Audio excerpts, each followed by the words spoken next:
Hi guys, on this show we're looking at Schwartz, Bolt, Gorman, Creeley, Carlson, Smits, Harry and Woods. We're looking at 1983's Videodrome.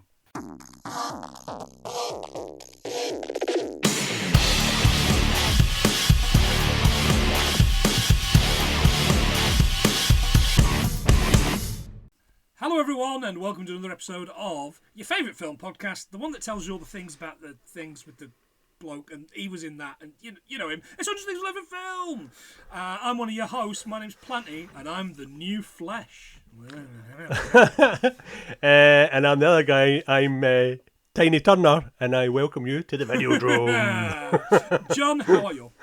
Oh, the bit for seeing your smiley wee face. Yeah, it's a smiley face. It's a happy man. It is. Do you know what? I'm really enjoying it. I think we've been on a good run of episodes. We've had guests, we've not had guests, that kind of thing. And it's been, we've picked some really interesting films, some really stuff, a couple of things I've never seen before, or things I've not seen in a long, long time. Yep. And then it's time for the patrons. We didn't get stiffened. I thought this was better than it was, but now I'm an adult, not so much. Yeah, right, okay. So we'll come to that. But look, I will let the person that tell you what it is, because they've recorded us a little message. Kieran, mate, over to you. Hello, Planty and John. Kieran here. Thanks for picking me out of the hat this month. The film I've picked is by no means my favourite, but it is a fucking mad one. It's a film that tells us that TV is awesome. It's 1983's Videodrome, a David Cronenberg film starring notorious arsehole and former Quickie Mart employee James Woods and legend in her own right, Debbie Harry. My fact about this film is the thing that made me aware of Videodrome in the first place. Back in 1994, Freak Kitchen released their debut album, which had a song on it called See You in Pittsburgh. After a long time, I eventually looked up what the song meant and found that it was about some old movie I'd never heard of called Videodrome. And it's a banger of a song as well. And one other thing I wouldn't go as far as calling a fact, for the simple reason that I don't know if it's true or not, is I wonder if Professor Oblivion gets his name from Father Oblivion, off the song of the same name from Frank Zappa's 74 album Apostrophe. Anyway, enjoy this fucking bananas film, and I'll see you both in Pittsburgh. Long live the new flesh. Fantastic. Yes, indeed. Long live that new flesh. Thanks, Kieran. I appreciate that. John, Videodrome. Killed the radio star. Any relationship with this particular film? Well, I was quite young when I watched it. I say that, it must have been about 15 or 16, which is still quite young. And I thought it was amazing because it was all about sex and all that sort of thing. And then I knew that I watched it again, I'm thinking, what? No. I get it. Sexy thing I think I've seen as an adult. Well, there is a wooden penis. I was a wooden penis in it. So the wooden dress up your wooden knob. Yeah, exactly. More on that. So me as well, mate. I think I'd seen it probably about 18 or 19, and I thought, oh, this is interesting. This is avant-garde, And then I forgot it existed, and I honestly did forget it existed for a number of reasons, and then came back to it this week, and I watched it twice in 48 hours. Not 48 hours. Nick Nolte. But yeah, twice in 48 hours because it's not streaming anywhere. So we had to rent it. We had to rent it. We had to buy this. Yeah, we had to buy it. Renting. Yeah. So if you do want to catch this, you've either got to take to the high seas, which we absolutely try not to do, if we can, because we do like to support film. But yeah, rental service. Apple had the subtitles which came through. Oh, that was good. They had Prime. They had them. And then she fucking furious at Kieran that she had to watch it. So there you go, mate. You've the ire of Mrs. P on you. Anyway, we're going to try and learn 100 things from this. But yeah, if you want to be in Kieran's position where we slag you off for picking a film that you really enjoy but we had a bad time with, then feel free to give us a quid a month. We'll shout you out at the end of every episode, and we'll put you on the spinny wheel thing. Somebody else is getting spun between now and the end of the week when this comes out, so John, I'll be letting you know what they want to do, and we will be hitting that up maybe late January, but probably more like the beginning of February. Just looking at Cool. our schedules. Cool. Right, okay, shall we begin? Shall we? Smash it. Oh, Shall yeah, we? give us a quick. It's patreon.com/100 Things Film, 100 Things Film, or 100 Things We Learned from Film.co.uk. There you go. Fantastic. Okay. So we open up. This one's Universal, isn't it? Yeah. Did we do the logo before? I found I something don't on the know if we logo, did. but I don't know if we did. So you might as well fire in. Well, just do it. Kieran's already given us a fact, of course. Thank you very much, Kieran, for that. That One second down. one, I cannot find anything on Frank Zappa being related to that. Father versus Doctor, I guess is slightly different. So if I can't find it, then it ain't going in. Which if we Yeah, get to true 99, Kieran's going to be fucking raging. It's going in. Right, so in 1927, Universal Pictures unveiled a logo featuring a planet circling rotating globe. A design has since become iconic, but however, this depiction of Earth sparked controversy and curiosity as it predates the first images of Earth by 2 decades. So how did they know how the world looked back then? Whoa, mind blown. Videodrome. Oh man, they went inside Videodrome. By the way, a fact I wasn't able to find, listeners, and I'll see if I can find it for socials in time. How many times they say the word Videodrome in this?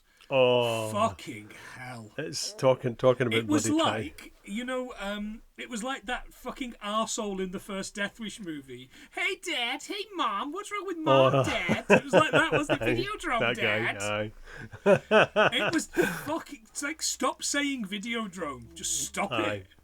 Like We I get it. know there's press and there's plug in it, but you can't plug it in the movie. Yeah, I know. Yeah, exactly. I mean, why are you doing that? This made this cost $5.952 million Canadian dollars, which is 4.1 million in the US, and it made 2.1 million. It was an absolute back in it. fucking bomb. Bomb, bomb, bomb. But it's definitely made its money on Duvda, I think, in video. So a few other things come up. There's Film Plan International, which you remember, and there's Priya David and Victor Solnicki. Okay. Is it Solnicki? The reason I remember them is because I was a massive watcher of the Scanners back in the day. Remember Scanners? Oh, mate, we started watching Scanners a while back, and we were watching it under less than scrupulous means, and it just fucking died halfway through. The file died halfway through. So Rachel's still never seen the end of Scanners, so I think we'll go back and we'll do that. That's your man, what's he called? Ironside? Yes, Michael Aye, Ironside. Michael Ironside. Raymond Burr? No. Surely not. Not in a chair. Surely not. That would be good. But so that was the producers. The only reason I remember Film Plans because that popped up at the beginning. Okay. Cool. There's this guy in bed. It's James Woods, Max, he's called. And there's this tape, and this tape is saying, slowly and painfully ease yourself back into consciousness. I'm like, that's that 6:20 a.m. alarm every fucking day for me. I can't be fair. He's got this TV. It's called Civic TV, and it's like the TV you take to bed with you. It's like a TV alarm clock. Yeah, Isn't it? It's yeah. like that fucking thing Nintendo launched at the back end of last year, which That plays nobody fucking bothered me. Mario music, bottom, until you get out your fucking pit. By the way, Nintendo make a lot of fucking duff decisions, and that Nintendo, I mean, I can't imagine they sold many units of that. Nah, definitely not. I wouldn't have bought one. I just is my phone, which also plays these songs. Exactly. I buy the Switch too, though. It looks quite good. Oh yeah, Switch 2 looks pretty fucking hot, and I think it's like Yeah. that. Like they've done the usual Nintendo thing. They've left everything till the last minute, and they've gone, bam, it's coming out now. You're like, fucking hell, what? Well, I think it's because it got leaked, didn't it? Oh yeah, so it Aye. did. Yeah, that. Yeah, they leaked it. Yeah. Eek. James Woods and his PA, Bryony James. She's waking him up, and she says, "It's your girl Friday." And I was like, I know that term, but I don't know what it means. It means a female assistant, especially a junior office worker. His Girl Friday, John, 1940 Howard Hawks film, starring our boy Cary Grant and Rosalind Russell. No. Number 19 in the AFI's 100 Years, 100 Laughs list. Videodrome was 86. Not Right. really, of course, but Scanners might have been. I don't know, it's Aye. pretty fucking funny. It really is. See those watermelons explode. It blew my mind. If you know, you know. She's waking him up. She says, today is Wednesday the 23rd. And remember, you've got a meeting at Classic Hotel. Ooh. Wednesday the 23rd, John. Now, this was really, really tough to find anything that happened on Wednesday the 23rd, the year this came out, which was 1983. 1983, yep. But I did find these very cheery notes from history. So strap in, John. July the 23rd, 1983, 13 Sri Lankan army soldiers are killed during a deadly ambush by the militant Liberation Tigers of Tamil Eelam, beginning on the Sri Lankan Civil War, which would continue until 2009. Jesus. Heavy rain and mudslides in western Shimane Prefecture, Japan, kill 117 people. September the 23rd, Gulf Air Flight 771 crashes in the United Arab Emirates after a bomb explodes in the baggage compartment, killing 117. Bloody hell. Violence erupts in New Caledonia between the native Kanaks and French expatriates. The French government, being cunts, withdraw the promise of independence. And finally, John, cheeriest of all, October the 23rd, the Beirut barracks bombings. Simultaneous suicide truck bombings destroyed both the French Army and United States Marine Corps barracks in Beirut, killing 241 US servicemen, 58 French paratroopers, and 6 Lebanese civilians. So there's no good news in it whatsoever. Nothing, It's just all nothing fucking good happened hell, on man. any day of the 23rd. Yeah, there you go. He makes coffee and he's looking at pictures of naked Japanese ladies, isn't he? These He really geishas. is, eh? Stills. From the film Samurai Dreams. Oh, yes. Samurai Dreams, of course, John, is a sushi restaurant in Hartlepool. I mean, is it fuck? There's a sushi restaurant in Hartlepool. I'm joking at you. Maybe if you served cut monkey, you might get away with that. But, at this classic hotel, by the way, what a fucking dump this place was. There's people screaming at one another. There's like folk banging on doors. It's like the hotel they go and stop at in Basket Case. Oh, yeah, it's pretty fun. It's quite god awful, isn't it? It's like the place Paul Kersey stays at in Death Wish 2. A flop house. I'll pay 2 months in advance. Belly. On that subject, thanks to Paul Payne for sending us our Death Wish for Jason comics. So I'm going to read mine tomorrow, and John will get his when he gets it, including a personalised sticker that says Blammo on it. So Blammo! Thanks very much, mate. We Cheers, mate. Thank you. Appreciate you. And I know at least one person that listens has bought one because he sent me a message. So that's interesting. So go out and do that. Get them. They're so fucking good. It's such a big, chunky fucking comic book. That's a piece in it. I'm excited about reading it. Yeah, excited. Anyway, that was last week. Go back and listen to that last week. The Classic Hotel, John, is not real. Well, it is. The Palace Arms Hotel, 950 King Street, which I think is where Alan Partridge pretends to live. 10 years ago, it closed. And looking on Street View, it looks like it needs fucking knocked down. Is it just There's all these beautiful big new glass buildings across the road from it. Mm-hmm. And this looks like, I don't know, it looks like ye oldie times place where you go to eat a fucking turkey leg and watch them joust at turrets and things. So he meets the creator of Samurai Dreams and his salesman. Mm-hmm. He's interested in the show, but just the final episode because it's got some tits in it. By the way, the other Japanese salesman in this, John, because I like to look through actors, was played by a guy called David Tabushi. And he was a progressive Conservative member of the Legislative Assembly of Ontario from 1995 to 2003 and was a cabinet minister in the governments of Mike Harris and Ernie Eves. He was the first Japanese Canadian ever elected to legislature. How good's that? Way. Pretty cool. Nice. Still with us, retired. Yeah. Better than being in fucking Videodrome. better than selling fucking pictures of nudie women, isn't it? It could have been in Death Wish, though. It could have been worse. Mate, he could have been Detective Phil, couldn't he? Yeah, absolutely. The programme has this geisha, you mentioned, this little wooden dildo dressed as a little kabuki character. She takes the hat off and... bend over and I'll show you. With these veins, you're really spoiling us. We see Max showing his colleagues in the office, and they think it will get them an audience that they don't have right now. Max says it's too soft. it's not tacky enough. And his mate says, it's not tacky enough for what? And he goes, I don't know, men and motors. He wants something tough that will break through. He means filth. He wants unadulterated. Yeah, something like on Bravo. You know, when I was writing that, I initially wrote Bravo and then I deleted it and put Men and Motors. So thank you, John. You're welcome. Thank you for being in my head. Your head. In my head.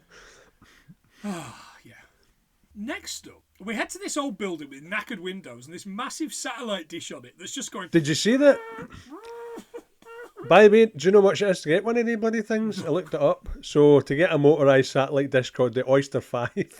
Oyster 5. Is that not what she did with the kabuki dildo? I was going to... I thought you were going to go Demolition Man for a second there. So you can buy one for £2,336 from Conrad Anderson website. Conrad Anderson? Conrad Anderson. Was that not the bloke from last week who got Paul Kersey to do all his murderings?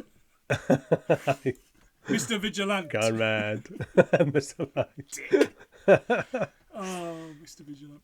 Aye, so if you want one, just let me know. And I'll I'll get right on that, John. Yeah, I'll cancel my holidays this year and get one of them instead. Get monkeys riding pigs from Venezuela. Why not? Those races. I'd bet on that. Aye. It's this really good juxtaposition of this old building and all the new stuff behind it, isn't it? I quite liked it, actually. Yeah. The one thing I will say is every single building in a David Cronenberg film looks like it should be fucking condemned. Oh, yeah. He goes like, for the worst. He's really good at finding the grimiest, dirtiest shit on. Yeah.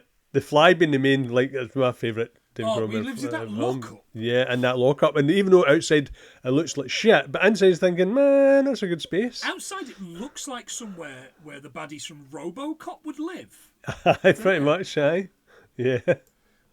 Harlan is the tech working the satellite for Max. He's taken to the high seas to get new content. Now, this man, I think, was supposed to be particularly Spanish. Oh, really? He kept calling him Patron, didn't he? Oh, sure, he did, aye. Patron. Okay, Patron.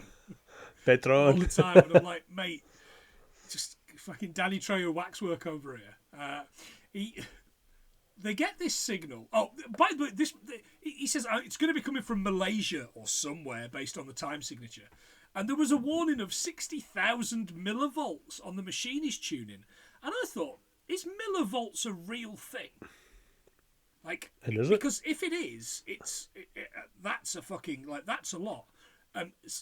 60,000 millivolts is 60 volts. Oh. Yeah, which is like the charge on a battery for like a circular saw or something like that. Right. So it's not nearly as much as you think. Not as much as you thought. Just sounds dangerous. It does, yeah. They get this bad signal of a woman being abused next to a wet clay wall. And he's like, that clay, why the clay wall? It's like, it's electrified, Patron. It's orange if I cross. Arriba. And it vanishes quickly. It's like, yeah, it's wet clay. Clay doesn't conduct electricity unless it's wet. There you go. Oh, there you go. Minerals in clay, which will conduct electricity, but only when wet. But every fucking thing conducts electricity when it's wet. So it seems like a bit of a cheat. Yeah. It asks, did you lock onto the satellite, which satellite's coming from? Yeah. Did you know that not all satellites have names? Oh. But also the satellites, when they are named, they need to go with certain guidelines. So the guidelines are this. It's got to be 16 characters or less in length, preferably one word, pronounceable in some language, non-offensive, and not too similar to existing names. So that ruins my chance of having one called Space Bastard. Which I've literally just written down. Can I call it Space Bastard? There you go. Apparently not. Boo indeed. There's your guidelines if you want to name a satellite. Okay. Harlan asks Max if he's interested in it. Max says, absolutely, see if you can get it. But take the paper down. Look, all this fucking paper that you've got here, take this down because it's advertising that you are here. It's supposed to be a clandestine thing. And you've put up signs going, here's where the fucking pirates be. And all this kind of stuff. He takes it down and eats the sign. Starts Harlan eating starts it. eating Yeah, the yeah. sign. Xylophagia is a condition, John, involving the consumption of paper and a form of eating disorder known as pica. People who suffer from this eating disorder usually consume substances like paper, pencils, tree bark, or other items made from wood. After treating the underlying cause of pica, in this case treating an iron deficiency, anemia with iron replacement therapy, unusual cravings will resolve. There you go. Ooh. I didn't know that was a thing. No, neither did I. Now, later on, Max is on a TV show, The Rena King Show. Not a real show, made up for the TV. Yep. For the TV. And with radio personality Nikki Brand, and live and absolutely alive, we promise you, on the TV, Dr. Brian Oblivion. Yeah, Now- not recorded. I can't get this across without pointing out the syntax in Dr. Brian Oblivion's name. It's Brian O-Blivion, Oblivion. which dictates that he's Brian. Irish, so he is. To be sure. Fucking sure, indeed. He's questioned if his content is bad for the country and viewers. Nikki agrees we live in overstimulated times. Max asked Nikki about her red dress. You know what Freud would have said about overstimulation from your red dress? And I was like, what did Freud say about fucking overstimulation of red dresses? Not a lot from Not a what I lot. could find. Yeah. Yeah, I haven't got a week to read that, but I did find a big quote of his was, unexpressed emotions will never die. They are buried alive and will come forth later in uglier ways. There you go. Nice. Okay. Which kind of fits in with this in my eyes. Mhm. You know, Yeah. he's obviously a fucking pervert. Repressed. Right. God, he was smoking as well on it, wasn't he? On They the were TV, smoking yeah, on the that set, massive, yeah. that So, massive lighter he'd got. oh god, yeah. So I was looking at when they banned smoking in film. But they've no smoking is not banned. There's exemptions in different countries, but studios need to sort of go with certain policies. But it's not banned. They can still do it, but they need to sort of like they can't do it as much as they used to. But They need to put ban a it. they need to put like the thing at the front, don't they? Aye, you know, yeah, features, the smoking and you know, aye. features, They've done it in this on the one I tabs of seen. drink. It was one of them. So it Put tabs says out on your tits. nudity, self harm, and smoking. Hey, While the TV show host is talking to Dr. Oblivion, they continue talking really rudely. Like yeah, he's they're hitting awful. on each other. Yeah, She's not yeah, much he's fun either. for a date. Yeah, He says, "I refuse to appear on television, except on television." on television, which I thought. Fucking Parkinson Inception or I something, know, isn't it? exactly. Fucking Max Headroom's brother. Back to Nikki. Is Max Wren a menace to society? Well, he's certainly a menace to me. I couldn't agree more. And it's James Woods. He's a menace to fucking everybody. I did look up why is James Wood cancelled, and it's just because he's a conservative cunt. There's nothing in particular. There's just a fucking whole slew of terrible social media behaviour and him just being awful and voting Trump as well. But Yeah, well, you've made your bed. Now you can fucking exactly. die Sleep in in it. it. You made your bed settee that you're sleeping in your house. Did you spot that, by the way? He sleeps in a bed settee in his bedroom. I know, but at least he's not got a motorbike in it like Roger Hauer. The massive gun. Lovely Debbie, Harry John. Oh, what a doll. What a doll she Oh, was. aye. Oh, God, lead aye. singer with Blondie, of course, whose biggest hit was Heart of Glass. You wonder where the music was coming for this week, didn't you? Yeah. Yeah. 66 in the UK's official list of biggest selling singles of all time. Sales of 1.32 million copies, being the 9th biggest selling single of the 1970s here. Oh, well. Worldwide, John, it was number 10 in the Mika Hakkinen Finnish chart. Number 8 where? The Netherlands. Fantastic. Number 5 in the Stupid Sexy Flanders Ultra Pop chart. Number 1's in Straya, Austria, Canada A, the Swiss Toblerone Top 40, here, the USA, and West Germany. Back at Harlan's base, Max is asking what the storyline for the show they're watching is. Harlan says nothing. It's just this for an hour. And it says, it's not coming from Malaysia, it's coming from Pittsburgh. Pittsburgh, I know. Like, what the? Kieran had told us. And you're kind of like, okay, Pittsburgh. Pittsburgh, John, is in Pennsylvania. Where Dracula lives. He does. I was just about to ask you. Mate, we know this. Dracula Every lives. time somebody says 4.5 Pennsylvania. years of this, you know. If you do it in the real world, that's when I know you've been indoctrinated into this fucking 100 Things cult that we're starting. Oh, definitely. It's like we were watching something on the TV last night, and Rachel went, I went, oh, he's been blammoed, and Rachel went, blammoed indeed. There you go. You know it. We've got fucking catchphrases. Yeah, baby. Pittsburgh was named in 1758, John, you'll like this connection, by Scottish General John Forbes in honour of British statesman William Pitt, the first Earl of Chatham. Ooh. Pitt the Elder, Pitt the Younger, Lord Palmerston. Heinz Ketchup was created there in 1857. It has 446 bridges, which is more than any other city in the world. Well. And it is the birthplace of KDKA, the world's first commercial radio station in 1920. God, there you go. Lot coming out of Pittsburgh. Oh, largest inland port in the US. There you go. Missed that one. Every fact All helps. The facts, baby. All the facts. We're now at CRAM radio or CRAM radio. See, I know. CRAM radio. Not real, by the way. Not real. But it can't be. The way that she's talking to this woman, she's just like, yeah, just ring the helpline. Just bitch. phone me. I know. It's like, wow. She's nae Fraser Crane. Oh, really, James Woods? I'm not listening. Oh, he's just upset that his dad sat in the chair while he's fucking putting his face in the telly. Dad. Jesus Christ. This woman on, by the way, her show's called The Emotional Distress Show. Oh God, I know. Which hell. I think is what this podcast is. I thought Gerard Butler was going to come out at one point and start fucking doing his bit with his dodgy fucking show. Jesus.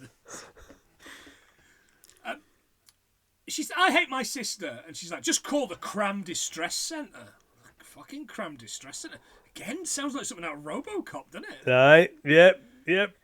Aye. Crisis Centre. What is real, John? Although CRAM isn't real, KRAM is. Launched in 2004 and plays out of Montevideo. No, not the capital of Uruguay, but the very small city in Minnesota, which is the home of, wait for it, you're not going to believe this, John, Representative and Judge David Minge. No way. What a cunt. Not the only Minge we're going to talk about in this episode. No half. Back at Maxie's place, Nikki wants to watch some porn, and she finds this. What's this? Videodrome. I know. Dun dun dun. Congratulations, Debbie Harry. You win the movie.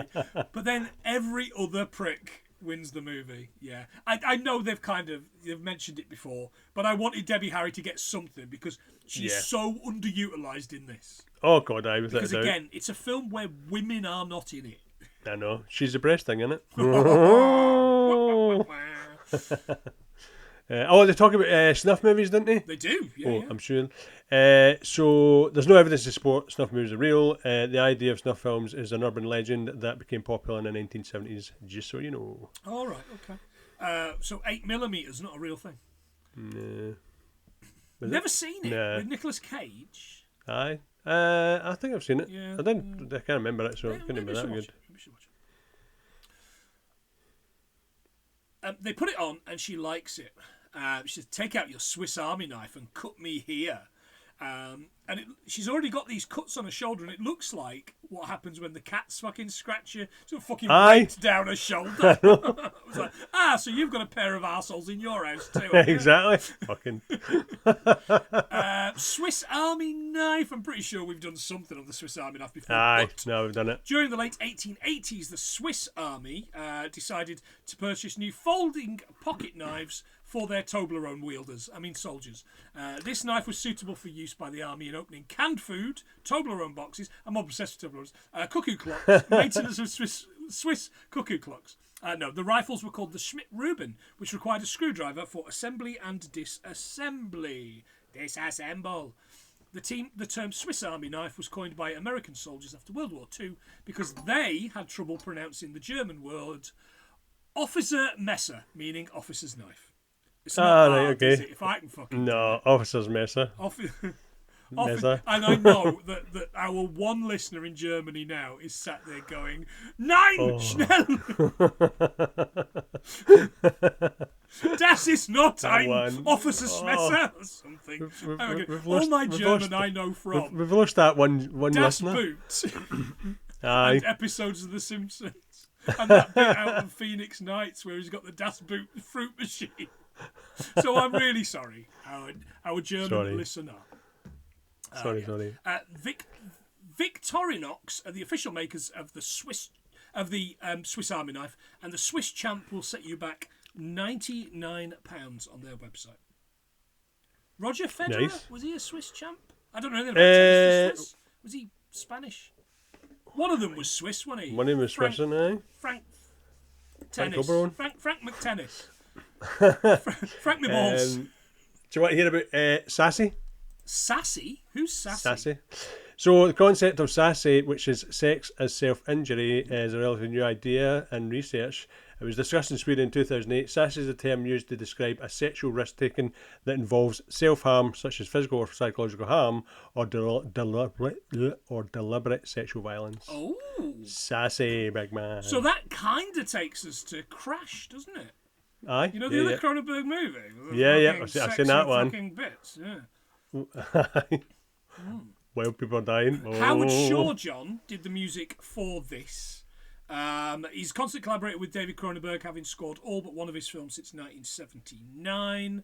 He's done music on films we've covered in the past: The Fly, Mrs. Doubtfire, Dogma, High Fidelity. Future episodes for us, things we can have a real laugh at: Philadelphia, Naked Lunch, and of course Crash. The fucking prosthetics one, not the "so I've heard you're a racist, father" one. Not that one. No, that one. No, that one. 3 Academy Awards for that gentleman for the Lord of the Rings movies. There you go. I knew one of us would bring up Crash at some point. No, like had to be done. unapologetically, and I knew I had something in there for Crash. So Had to be done. When we're on this sort of jargon, the makeup artist was Rick Baker, and he also done the American Werewolf in London. So that guy's all over the place. 6 months he was initially given to create the special effects, and then they reduced it to 2 months. So loads of stuff that was going to happen didn't happen. I was watching there was going to be a bit where when they were having sex in the TV, and they fell out of the TV into a street and melted a man? ? Right. Doesn't make any sense, does it? But then you could read to me what these things are happening here, and I'd go, doesn't make any sense. Aye, Yeah, I know. so- There's a lot going on. But yeah, apparently there was big complaints about it. I was watching this. It must have been something for like the DVD or the VHS on YouTube's if you want to see it. And For those that say I just read Wikipedia, I found that link through Wikipedia. I didn't. I actually searched it. She tells him she wants to try some things. So with the show still on in the background, he pierces her ear with a pin and a bit of cork. Yeah, old school big man. All the time, John. Yeah, You reference this at least once every couple of months. Get me a spud, a needle, and a bit of ice. She's really into it, which is why she got sacked from her Saturday job at Claire's Accessories. No. Because she's a bit of a prick. It's free to pierce your ears at Claire's, John, if you want. As long as you buy some earrings and what they call their starter kit, which is basically earrings and some healing gel. 45 quid they start at. What? Seems really expensive, that. Claire's, John, launched in 1961 under the catchy name Fashion Tress Industries. Trez, interesting. As of October 2012, Claire's had 3,469 stores in 37 countries. Claire's claims it's done more ear piercings than any other retailer, totaling to over 100 million in 25 odd years. How do they know? How do they know? I guess it goes through the till. It's True. much cheaper if James Woods does it and he's got a fag on, isn't it? Go ahead, love. I'll just pierce you. I'll just go for it. I got mine done at a chemist, and it was a guy behind the counter that came out and done it. Oh, really? And it wasn't through the lobe, it was up the top through the gristle. I don't think that boy had any idea what he was doing. He was so red and he was sweating. Like, when I got mine done through the gristle, I got mine done at a piercing place around the back of St Enoch's Centre. I had that for a few years. oh, really? Yeah, it was a really good Nirvana? piercing Is it, place. is it Nirvana? Wasn't cheap. Nirvana? Yeah. Aye, yeah. Fucking hell. That's I yeah. couldn't have told you the name of that until you told me.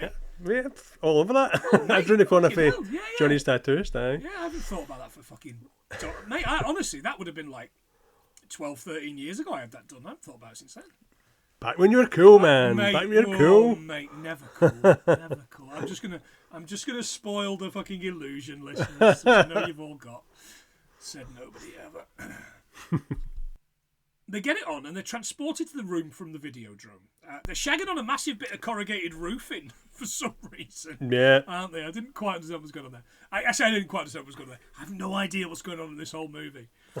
Next day at the station, Max arrives for his meeting with this meeting. His PA rushes him in, gives him coffee and the cigarette out of her own mouth.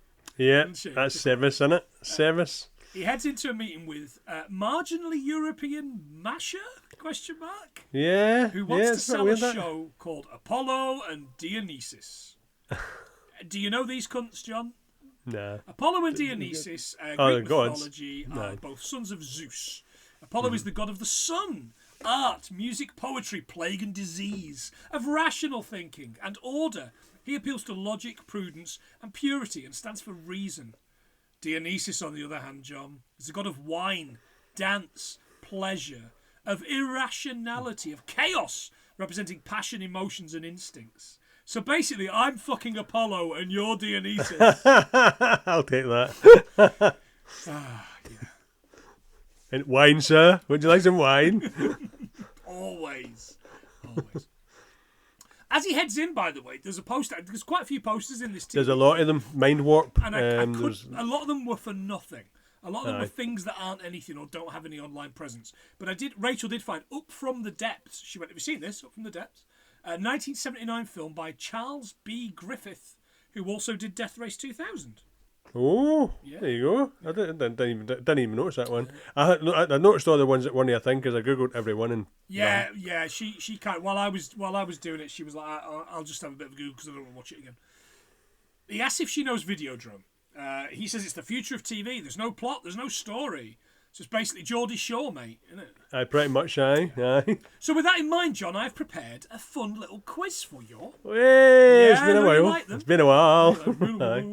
Right, okay. So the listeners, you can play along with this one as well. You'll like this one because it's called Really Reality or Fucking Fiction. So, John, you've got to tell me if it's really reality or fucking fiction from the title and a very, very simple write-up I've given it, okay? Okay. So, it's 5 of them. Number 1, John, Flavour of Love. Single women compete to get in a relationship with massive clock-wearing Public Enemy star Flavor Flav. This is a real world. Is it real? John, it's really real. Yeah, Really absolutely, real? really real. Number 2, Steven Seagal, lawman. Steven Seagal busts perps in Louisiana.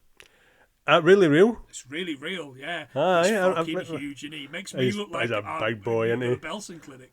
Not the Gavin and Dan Belson Clinic. Number 3, MILF Manor. Mothers and sons travel to a villa in Mexico to look for love. And that's the really real world. It's really real. Yeah, that's right. Yeah. Number 4, From G's to Gents. Misdirected young men willing to change their lives and become gentlemen. Oh, that doesn't sound good at all. I hope that's fake. Mate, it's really real. Oh, fuck Created off. by Jamie Foxx. Oh, what? And hosted by some cunt called Fonsworth Bentley. No way. Which is what I think Max gets picked up in later. Hey. And finally, The Littlest Groom. A 23-year-old little person in search of love amongst a group of 12 women. True. Mate, it's true. And it's on YouTube in full. Yeah, Hosted by Danny Bear. Remember her? It's Danny Bear. For the word? Yeah. Jesus. I'm gonna speak out now when I probably should. Joe, James and I were looking at doing this as a kind of a tie-in for Hallmark of Greatness this coming week, but I don't think I can do it and not do all the stuff from that Life Is Short TV show. Oh, you can't. I don't think I can do it, and he can do that because he's a little person. I cannot do that, so we're not doing that. So Hallmark, whatever it is this week, is not fucking that. Well, it's like, what was that film we seen, and it's about the short person, and it was starring Gary Oldman. Did I send you the trailer for it? And we thought, this is real. Fuck yeah, you did. I'd forgotten about that. I think I might have sent that to Joe. I think that was possibly a new Hallmark of Greatness episode that we didn't do in the end. Anyway. Shout outs to these titles, which are real programs that I didn't want to put in the quiz. Date My Mom, I Love Money, Bridal Plasty, My Big Fat Obnoxious Boss, Fuck Boy Island, nice, and My Bare Lady. Oh, which is the other one Joe's tried to find, which is apparently porn stars auditioning to do the musical My Fair Lady on the West End, and Joe can't find any episode. It's been scorched from this earth. Oh, it's been purged. It's been salted. Yeah, the earth has been salted. But yeah, 4 out of 5, John. That's seeing us. I'll do. And see what it is. I've heard the most of them. My Big Fat Obnoxious Boss. No, I know that one, but the ones I got, the one about the island with the mothers, that's been on a few times. Yeah, I only know that from another podcast that makes jokes about it. No, it's on a programme. I think it's on, is it Gogglebox? Oh, is I'm sure it? It's been on Gogglebox. I'm sure it's been on Gogglebox. I ain't watching that. Unless anyone does that as a show. I'll come on and we'll talk about it. Well, I can't watch you watching people on a TV. So, how's that work? Me doing... Mr. Oblivion. Mr. Oblivion. She tells him he should make his own shows, maybe his own Videodrome, and she'll support it. That night after sex, Nikki says she's off to Pittsburgh for work. She's going to audition for Videodrome. He tells her to stay away, it's not safe. She's like, sounds like a challenge. No. He hands her a cigarette, which she puts out on her chest. Marsha and Max are having lunch at a Turkish restaurant type thing, this Middle Eastern restaurant. Yeah, it's a bit weird, isn't it? It's a bit carry on, isn't it? The belly dancer. Aye. Which obviously is what we would call them. Belly dancing, Raqs Shakari, which means Oriental dance in Arabic, and it originated in Egypt. I could have probably come up with about 100 facts on belly dancing alone, but that's not what you listen to this. No. Oh, by the way, cigarettes, John, burn at a temperature between 400 degrees Celsius and 800 degrees Celsius during an inhale. Aye.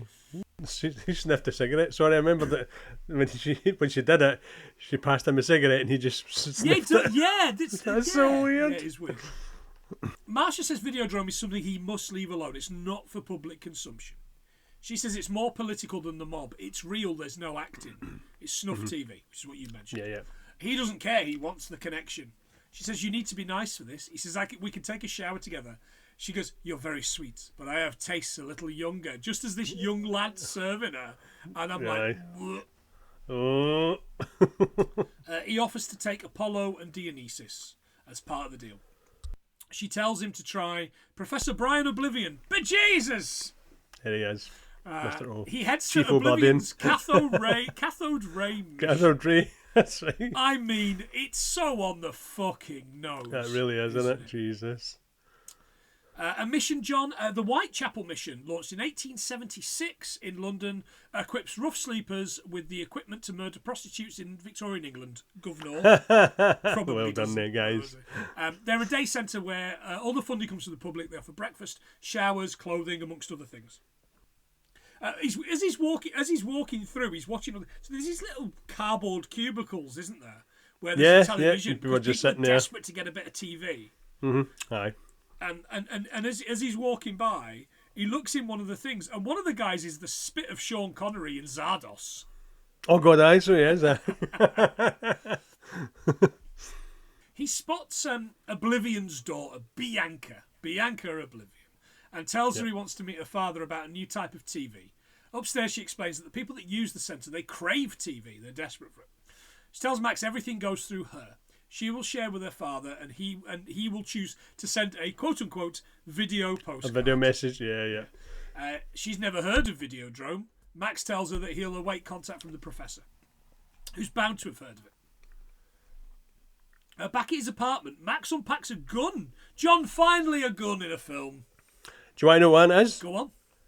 It's the water PPK again. Oh, James Bond's gun. Really? Exactly the same gun. I'm Oh. like, that's the fucking same gun. So I double checked it on the database that I use, and sure enough, it is a water PPK. So 2 weeks in a row. Nice. No. That's it. Pause this podcast, listeners, and you'll get boom, boom, boom, boom. Boom, boom, boom. That really fucking jazzy hold music version of James Bond for the... Man, GoldenEye was good, wasn't it? I haven't picked it up on the Switch because I just can't bring myself to play it this.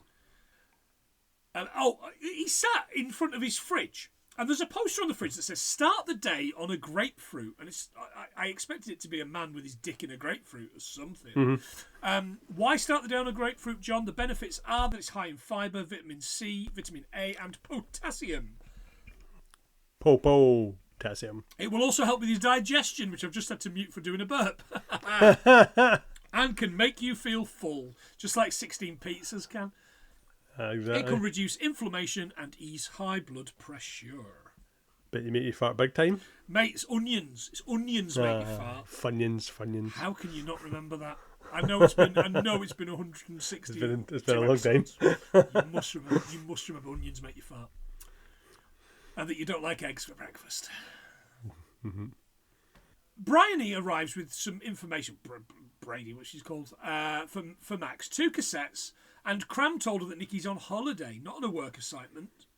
She goes to take the Videodrome video. He runs at her and slaps her about a little bit, doesn't he? Yeah, it's a bit weird, isn't it? Sorry, I didn't mean to hit you. She's like, you didn't hit me. And he ushers her out. He picks up the cassette and it breathes, doesn't it? It's squishy like a marshmallow. Man, I wanted to eat that cassette. Oh, no. Melt that on some fucking biscuits, yes, please. Yes. I got thinking, James Woods, right? I know James Woods from quite a few films. Yep. What I didn't The Hard know Way him being one of from them. was the fact in 2003 he played Rudy Giuliani in a TV movie about Rudy Giuliani. Did he really? Yeah, which I'm going to have to hunt. I bet it's on YouTube. It'll be on YouTube. I'm going to have to hunt that out and find out what it says about him murdering the homeless people. You wanted to see what happened to the homeless people, didn't you? Yeah, I do. And him fucking marrying his cousin or whatever he did. Anyway, right. But what I know, and Any Given Sunday is one of my favourite films. We did The Hard Way, which is a piece of shit. Digstown, which is Digstown Ringers. I keep going on about Digstown Ringers, which is the boxer that has to fight 12 guys for a bet, and James Woods is his manager, and yeah, it's really, really good. It's Lou Gossett Jr. It's I bang about it all the time. Digstown in this country, Digstown Ringers in America, I think. Anyway, so, but the thing I know him the most out of, and I know Kieran will appreciate this because he's a big Simpsons fan, is that episode of The Simpsons, Homer and Apu, where he takes over at the Quickie Mart. Oh, sure does. Yeah. Aye. Yeah. I'm me. So you're you and I'm me. I'm me. But, right, so I've written down a couple of lines. So I thought, surely I can figure out what, because he takes the job, because he is... method? Yeah, he's method, and he takes the job because he is looking to figure out how to be a tightly wound convenience clerk, which is who he is in the film he's playing. So I was like, I bet I can find out what that film is. Now, He goes. There's a line later on. He gets a call from his agent who says something down the line. He goes, "How can it be the same character if they've changed my character from a tightly wound convenience clerk to a jittery Eskimo firefighter?" I'm going to take you, listeners, and John, into the mind of a man that spends more time on his silly little podcast than he does with his frankly saintly wife, right? Homer and Apu, the episode that featured James Woods, was aired on Fox in the US on February the 10th, 1994. In 1994 and 95, Woods starred in the following films. The Getaway, with Baldwin. Yep. Curse of the Starving Class. The Specialist, otherwise known as Stallone's Arse. Casino, great movie. Nixon, very good movie, but none of which feature a tightly wound convenience store clerk or a jittery Eskimo firefighter. However, on the 18th of February 1994, Steven Seagal directed and starred in camp classic and future episode of this podcast, On Deadly Ground, as you guessed it, jittery native firefighter in Alaska. Ah, right, okay. Suggesting that James Woods was originally cast in On Deadly Ground. Boom! Ooh, wow. We are through the looking glass here, people. Jesus, if you look hard enough, Mate, everything. Postscript, he says to Marge, "I'm off to battle aliens in a faraway galaxy." And Marge says, "That sounds like a good movie." Movie, yes. The closest he's ever got to battling aliens in outer space was a film called Race to Space in 2001, set at NASA in the 60s, about him sending a chimp into space. That was it? He's never done any sci-fi movies. Ooh. There you go. Really? There you go. That's weird. That's it. I can imagine him being sci-fi. I've achieved all I'm ever going to achieve. That's it. Nice done. That's a fucking cheese. No, sorry, I was speaking to my oven. Fucking cheese. The best thing he's ever been in, that episode of The Simpsons. The best thing he's ever been in. Again, there's a film here somewhere. Too right.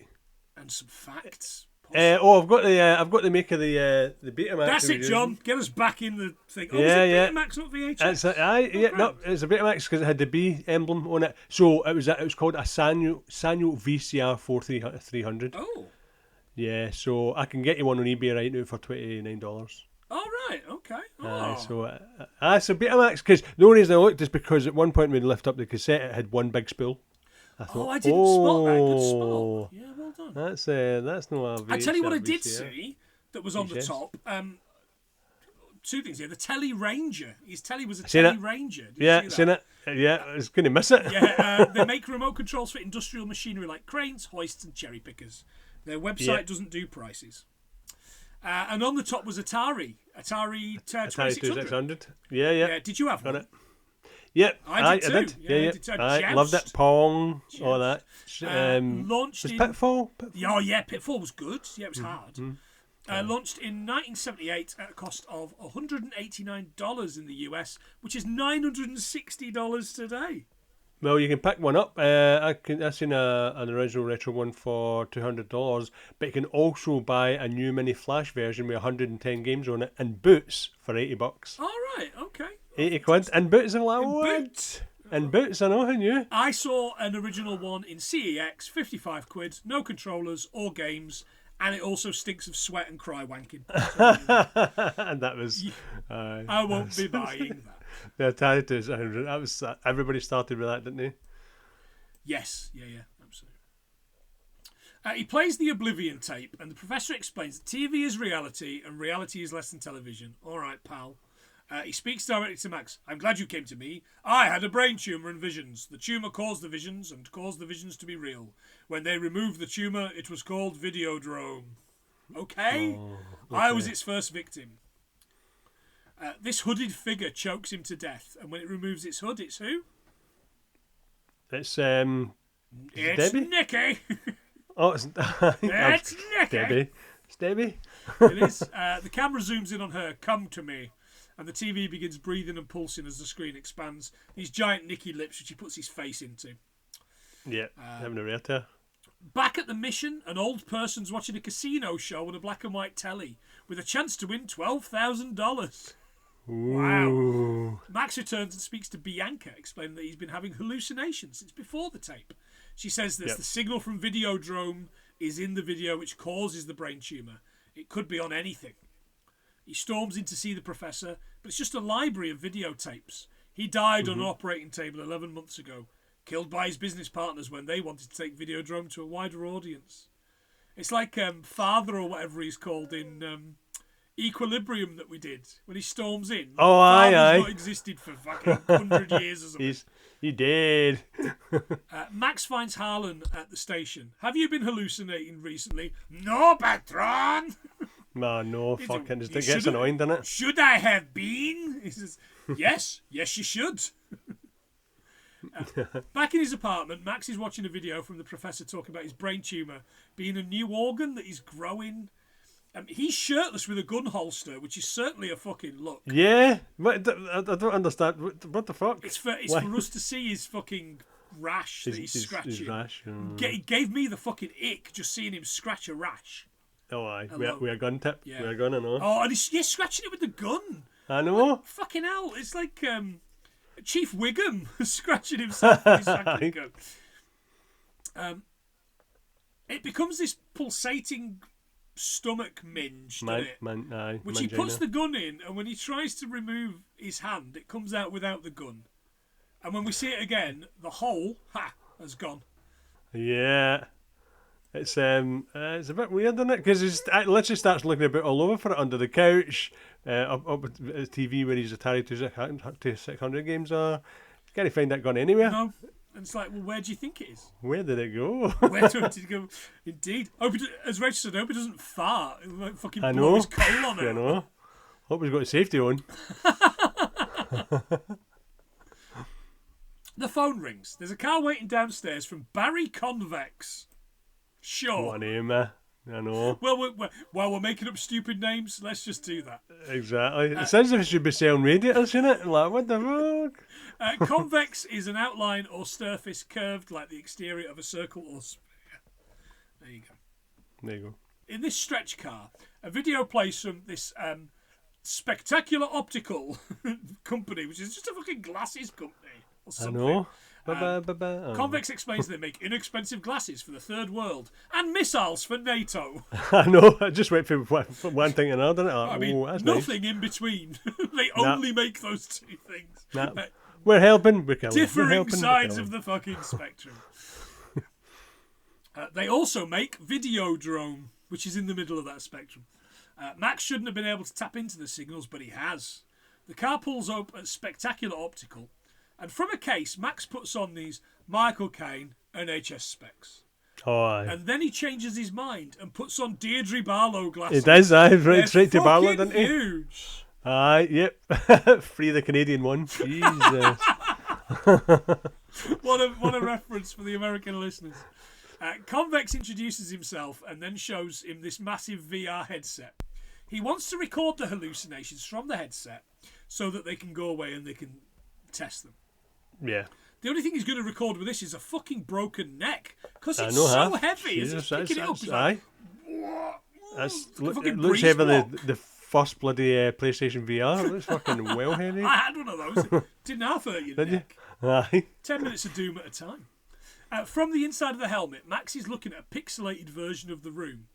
And I was like, I'm sure I've seen this on Night Trap. Aye. Remember I'm sure Night it was Trap? aye. Yeah. There were Sega games as well, weren't there, that looked like that? That was Sega Like CD Wild games. Bunch, yeah, like, yeah. aye. Yeah, There was quite a Wild few Bunch. of them. There was that shootout one. You know, the Red Dead Redemption Zero. Yeah. In the room comes a pixelated Nikki. It looks like she's in RoboCop. Your move, Nikki. Aye. The screen depixelates. She hands Max a whip, and now he's back in the red room with the torture show. He whips the TV set with Nikki in it for some reason, and she moans. When the screen heads back to the TV, it's Marsha being whipped instead. Yeah. He's never going to whip the heads off 3 mannequins in a shop with this technique, though, is he? Oh, certainly not. There's only one fifer for that. She actually did it. She actually did Yeah, it. And she did, fucking yep. cut her lip as well. What a girl. What a fucking actor. Oh, no. Jesus. Still got it. She still got it. Virtual reality, John, I was like, was it a thing at this point? Well, yeah, because in 1968, nearly 69, nearly nice, Harvard professor Ivan Sutherland, with the help of his students, including Bob Spruill, created what was widely considered to be the first head-mounted display system. In 1979, Eric Howlett developed the Large Expanse Extra Perspective, or the LEAP optical system. And that's why VR headsets all look like they do today. They are based on the LEAP system. There you go. All right, okay. They need to change it. It looks like shit. Max wakes up in his apartment. When he rolls over in bed with him is the bound corpse of Marcia. Yeah. Oh. Max picks up his phone and calls Harlan. When he arrives, he has his camera. Max tells him to take pictures of his bed, but of course it's empty. Max tells Harlan he wants to see last night's Videodrome. At the lab, Harlan says there was no Videodrome last night, or ever. There's a knock at the door, and it's old Bazza Convex. Yeah. Harlan explains what he was playing was tapes of Videodrome. It's never been broadcast, you fool. It didn't affect Harlan because he just looked away. You didn't know that exactly. Everything is like you just He supported took his the bit, glasses didn't off. He couldn't see shit. he? But it's in the signal, so surely it's in the sound signal as well as the... Anyway, That should aye. I'm Could going to have stop been a picking Patreon. holes in Videodrome. Barry asks, why would you watch a scum show like this? Why did you watch it, Max? Business reasons. Aye. We all say that, didn't we? Business. I'm doing Aye. business reasons. And So, because you get your kicks out of watching violence. Harlan says the world is getting tough and the US is getting weak. The TV station is rotting them away from the inside, and they're going to broadcast Videodrome on Channel 83, his station. Old Bazza says they recorded and analysed the hallucinations. He takes a breathing tape and puts it directly into Max's stomach minge. Max collapses and Baz leaves. He hears Barry's voice over and over again. Kill your partners and give us Channel 83. Max reaches into his stomach and grabs the gun. Still there. It was there all along.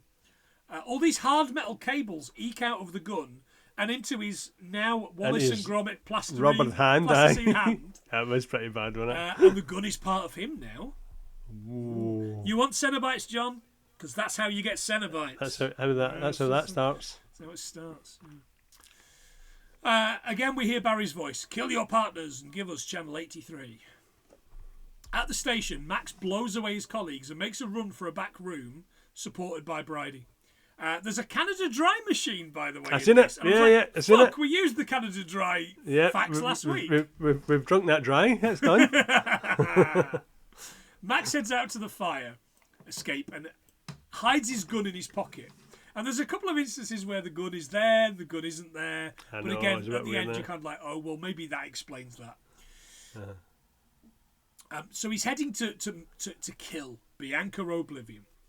At the mission, he introduces himself to Bianca. They don't know one another. So again, we're now starting to learn things weren't what we thought they were. She knows he's here to kill her. He's an assassin for Videodrome. She knows it wants to destroy what is left of Brian Oblivion. He pulls his gun hand out, and it's now this mutated fleshy mess. It looks pretty good. Yes. No, it does look good. If you put enough Vaseline on, anything could look good.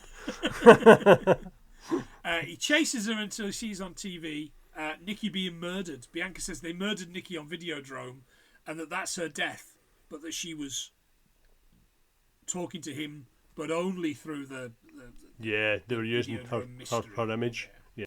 He pulls his gun on a TV, but the TV also has a fleshy gun which shoots him. This was so confusing.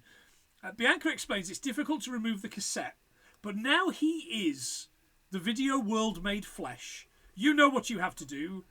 You have the weapons to destroy Videodrome. Death to Videodrome and long live the new flesh. Viva la revolution! Fucking si senor, si patron. Patron. Max repeats this and heads to the optical shop. This derelict outside has got this TV hooked to a battery, which is telling the police are on a manhunt for Max following the shooting. And he's like, give me some money because the cold Money really for affects battery. this battery. I'm like, try telling that to my fucking car. Inside the shop, Max is approached by this. What a character this guy is, Brolly. I know. Like, what movie is Brolly in? Because he's not in Videodrome. No, this one. Nah, he's too upbeat. I was like, mate, we need you in Cool Runnings, not in this. He's this suave-looking West Indies guy. He says, can I help you? He says, I'm just looking. Yeah, man, that's a good one. I'm like, it took me the second watch to kind of go, I see. Yeah, just looking. Right, okay. This old woman approaches Brolly. What is? And she obviously says something, goes, yeah, this is one hell of a script you got here. Very tricky grind. What? I mean, I want the Brolly story. I want the fucking Brolly story. Let's follow that. Yeah. It should be a spin-off. I would man, I'd put him in my team at work. Imagine how effective he would be in my team. What is? What is? Out the back, Harlan is there and Max approaches him. Convicts is setting up for a trade show elsewhere. Max asks, what's in the box? And Harlan laughs, your head. I was like, oh, it's a shame it's not Gwyneth Paltrow's head. I know. Previous episode. What's in the bag? Harlan puts a fleshy cassette in Max's slot. When he pulls his hand out, it's a World War II grenade? Question mark? I know. What the fuck? Because I was like, is he robot Is that his hand? stump? I thought it was a stump. I'm like, hang on a minute. But why has he not got, I guess, muscles, tendons, you haven't got fingers, but it looks like a World War II grenade. But then he blows up, so I assumed it was a grenade. Yeah. Because he's see you in Pittsburgh, and Harlan gets blammoed. Yeah, right out of the wall. It gives him an exit. Sharp exit. Harp exit. At the trade show, on stage, this play is happening with this bunch of characters in this Italian 16th century robes thing until the women derobe and do fucking pans people. Yeah. And then people start coming out with the cigarettes that they used to sell you in cinemas. Well, no, it's got glasses. It's got glasses on them again, I think. And it's for them to take the glasses off the... Yeah, it's really weird. Off the cigarette vendor. And they announce that it's based upon the eye is the window of the soul, isn't it? That's the thing that he's saying. Nietzsche or something like that. The stomach is the video cassette player of the soul, or whatever. I don't know. Lorenzo de Medici, real lad. He was an Italian statesman, the de facto ruler of the Florentine Republic. I don't know why I went a bit Jordan there. Florentine Republic between 1869, nice, and 1492, and the most powerful patron of Renaissance culture in Italy, but they could never give me a quid. Is that another de facto? Hey! Why, aye, man. He's about to. The fog on the Tyne is all his shortly in that fucking on the river. So this is where I've no idea what's going on. Max climbs up the stage and lets rip with his fleshy handgun. Long live the new flesh! And Bazza starts crackling and turns this huge mass of globules or something. Yeah, it's like it's something. It's like the thing in it. It's it's something going to come out of it, but nothing actually happens. But it drops a mic beside it, and all he hears a gurgle. Yeah, even as you leave, even as you're following Max out of the area, you can still hear it through the speakers. It's pretty cool. Well, I could hardly hear him with the noisy shoes rubbing off that fucking carpet. Long live the new flesh, John. New flesh, lab-grown meat, also called cultured or cultivated meat, is grown from cells of an animal without any need to slaughter an animal or obtain the meat.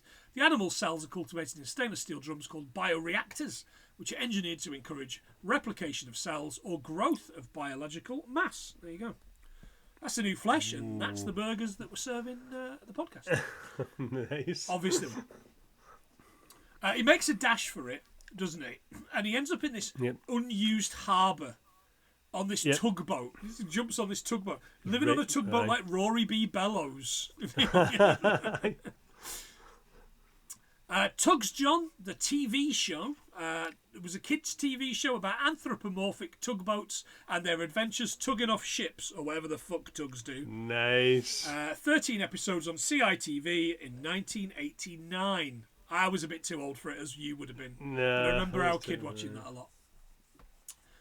Inside, he sits on an old mattress and there's a TV in front of him. The TV has gone from being called whatever it was to being called Videodrome. Spot that. Yeah, no. Nikki's there. I've learned death is not the end. I'm here to help you. Videodrome is big and complex. You've hurt them, but you've not destroyed them.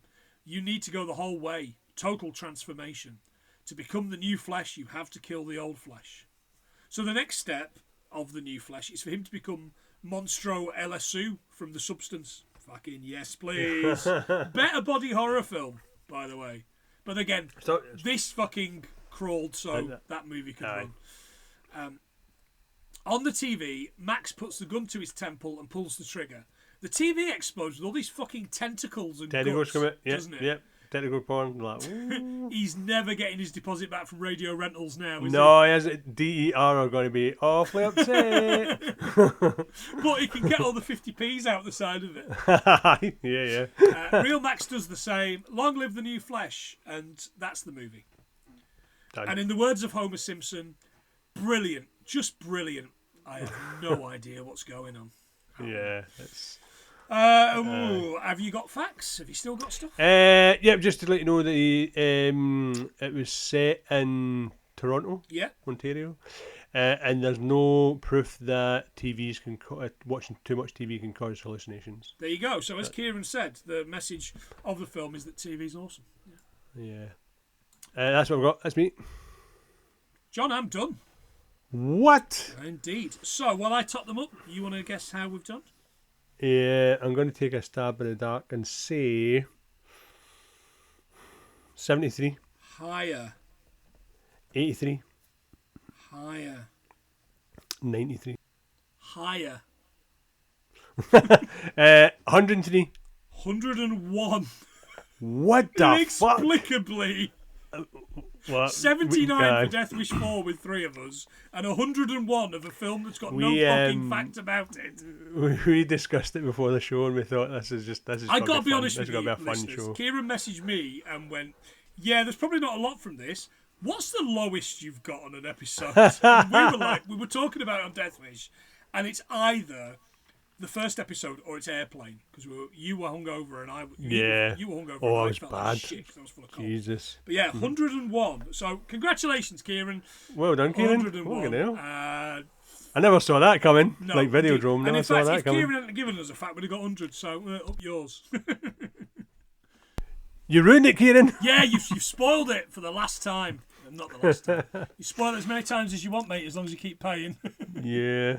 Fantastic. And on that subject, of course, if you do pay us, as I said, we are going to give you a shout out. So let's shout out these wonderful, fantastic human beings that are on this list that refuses to load on this particular PC. We have got James and Joe from Hallmark of Greatness, Lee Davies, Candy Oodles, Biggie, Gadget, and Stig from Modern Escapism. Kieran, we've mentioned him once or twice. Jake, lovely Rob Jones, Jen, Megan, Dale, and Ali. Maria, Paul from SP Film Viewers, Ian McComish, Nigel Davis from The Wonder Emporium, Dan and Gavin Belson, Aaron from Z1 Podcast. We've got Ian Graham from Cult Connections, Gav McGill, Josh Wilson, super familiar with the Wilsons. Lovely Rachel, my hard-working and long-suffering wife, and Phil Fairish. Thank you very much, people, for your continued support. One of you is getting spun right round, baby right round, this week. Like a record player. But, John, you want to say something to the people before we begin? Yep. New year, new us. Keep on trucking. Keep on trucking. Oh, by the way, next week's my birthday week, so birthday episode. Pay me. Send me some free stuff. Send me some stuff. Buy me some things. Because why not? If Shy Bairns and all that. Aye. After I spend all my time insulting you lot. But yeah, it's my birthday next week. So, with that in mind, we are doing an episode of my choosing. They're all really of my choosing and John's choosing. Yeah. But I gave John an option of 2 films that I really, really have wanted to do for a long, long time and just haven't come up. And John, you picked what for us? Shadowcack. Ah, yeah, some good songs in that, isn't there? Hey, I'll go now. That's what we get. See, we don't get over 101, then there's just no justice in the world. Oh no, there's a lot of shit in that. There's a lot of, I've always wanted one of those golf bags that have got the radio in it. You know, and you just pull a bit of Velcro off, and then you have a bit of a party. Yep. Always wanted one of those. That's how to make friends on a golf course. That's how to do it. Indeed, yeah. Oh, I think there might be a fair bit of racism, sexism, misogyny, and in fact, I think there's a lot of everything in that. Well, let's get out of the comfort zone. We'll see how we go on. But yeah, thanks, John. Thanks, Kieran, and thanks to everyone that's listened. Again, you want to get on the Patreon wagon? Do so at 100 Things We Learn from Film. Patreon.com/100 Things film or 100 things we learned from film.co.uk. It's been a really long fucking day. It really has. Yeah, so do so. Please get involved. Follow us on all the socials. But for now, he's been John, I've been Planty, and that fella there was Kieran. And it's been 101 things that we learned, inexplicably, from Videodrome. Long live the new flesh. See you guys.